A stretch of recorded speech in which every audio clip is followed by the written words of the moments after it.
Ibu bapak, saudara-saudari yang terkasih, di mana dan dari mana saja kita bersatu dalam perayaan Ekaristi Suci ini. Hari ini gereja kita merayakan pesta Santo Bonifacius, seorang misionaris dari Inggris. Tak mengenal lelah, ia menjelajah seluruh Jerman. Ia mewartakan kabar sukacita dan kemudian ditetapkan menjadi Rasul Eropa. Tuhan juga memberikan tugas yang sama kepada kita. Pergilah ke seluruh dunia, ajarilah semua bangsa, jadikanlah mereka muridku, dan baptislah mereka dalam nama Bapa dan Putra dan Roh Kudus. Semoga hidup kita bersama dan sendiri juga menjadi kerasulan.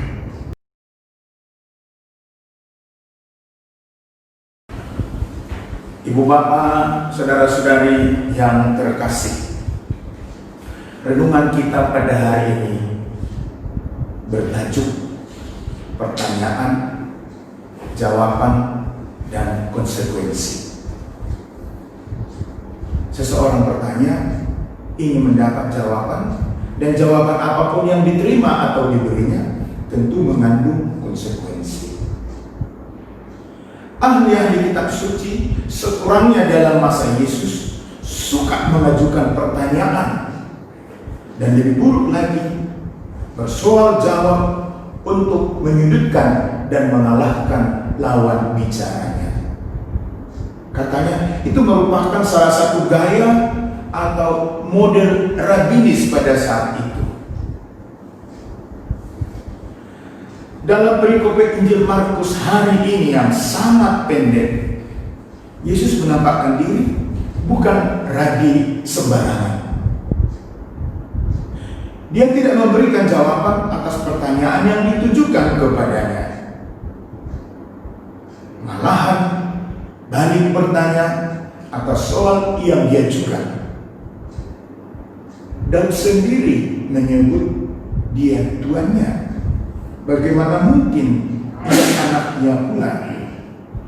Orang banyak yang besar jumlahnya mendengarkan dia dengan penuh minat.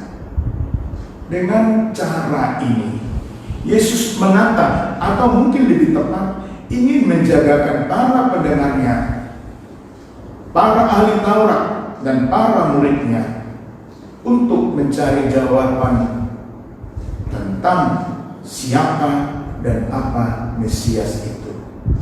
Dia tidak mengatakan aku, tapi dia membalikkan kepada para penanya dan hadirin. Gaya yang sama nampaknya digunakan Yesus juga dalam perikop yang kita dengar kemarin. Ketika dia diminta oleh ahli Taurat memberi jawaban tentang apa perintah utama, Yesus kemudian mengukuhkan keyakinan orang tersebut dan berkata, engkau tidak jauh dari kerajaan Allah. Tetapi ibu bapak, saudara-saudara yang terkasih, pernyataan engkau tidak jauh dari kerajaan Allah, jawaban atas pertanyaan, mengandung konsekuensi. Pertanyaan selalu menolong kita untuk menemukan jawaban. Kita suka atau tidak, kita pilih jawaban itu atau tidak. Filsuf Yunani Sokrates bahkan sudah pernah mengatakan bahwa pertanyaan adalah bidan ilmu pengetahuan. Pastor Redemptus, kata Pastor Argus, pernah menulis mengarang kompos lagu Yesus bertanya, aku bertanya nanti.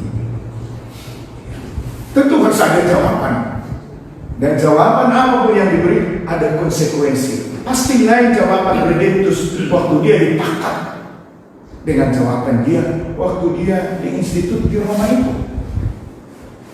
Dan setiap jawaban itu mengandung konsekuensi.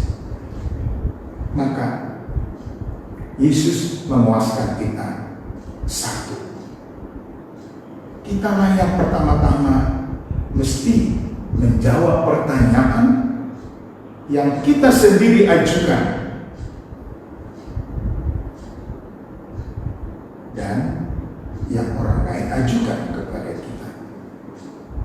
Apapun jawaban kita, kita harus menanggung konsekuensinya. Sebagaimana Petrus menjawab pertanyaan Yesus, siapakah anak manusia?